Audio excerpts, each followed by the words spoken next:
இப்பல்லாம் சொல்றீங்க, மருமகள் தான் இப்ப கொடுமைப்படுத்துறாங்க மாமியார. நீங்க இப்ப மருமகள் அவ்ளோ தல விரிச்சு ஆடுறாங்க, கொடுமைப்படுத்துறாங்க. மாமியார் கொடுமைலாம் முடிஞ்சு இப்ப மருமக கொடுமை ஆரம்பிச்சுருச்சுங்கிறீங்க. எங்கேருந்து வந்துச்சுன்னு அடிப்படைய கத்துக்கோங்க. மாமியார்கள்ட்டேருந்து தான் வந்துச்சு. அவங்க தான் காலங்காலமா சித்திரவதை கொடுமை அடிமைன்னு படுத்தி, இப்ப பெண்கள் வந்து முதுகு காமிச்சுட்டே இருந்தா குத்திக்கிட்டே தான் இருப்பாங்க. கொஞ்ச காலம் தான் 100 வயசு இல்ல. அதனால நம்ம நிமிர்ந்து நிப்போம் அப்படின்னு இப்ப எல்லாம் எதிர்த்து பேச ஆரம்பிச்சுட்டாங்க.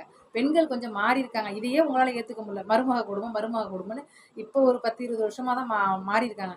200, 300, 400 வருஷமா மாமியார் கொடுமை தான் தலைவிரிச்சு ஆடிருக்கு. எங்கேயோ ஒரு இடத்துல தான் மருமக கொடுமை இருந்தது தவிர, 90% மாமியார் கொடுமை. இப்பதான் வந்து மருமக கொடுமை ஆரம்பிச்சிருக்கு. இதை ஏத்துக்க மாட்றீங்க. ஆனா அதெல்லாம் ஏத்துக்கிட்டு கம்முனு தானே இருந்தீங்க. அவங்களும் பெண் தான். அவங்களும் மாமியார்ட்ட கஷ்டப்பட்டு தான் வந்திருப்பாங்க. ஆனா, நம்ம பட்ட கஷ்டத்த மருமகள்ட்ட குடுக்கக்கூடாதுன்னு நெனைக்க மாட்டாங்க. நம்ம பட்டத டபுள் மடங்கா நம்ம மருமகள்ட்ட குடுக்கணும்னு அவங்களும் இருக்கிறாங்க. பெண்கள்ட்டேருந்து தான் ஆரம்பிக்குது. நான் ஆண்கள இதுல குத்தம் சொல்லவே இல்ல. அப்போ அவங்க கொடுமைப்படுத்தும்போது நாங்கலாம் பொறுமையா இருந்தோம். இப்ப நாங்க பேசும்பொழுது மருமக கொடுமை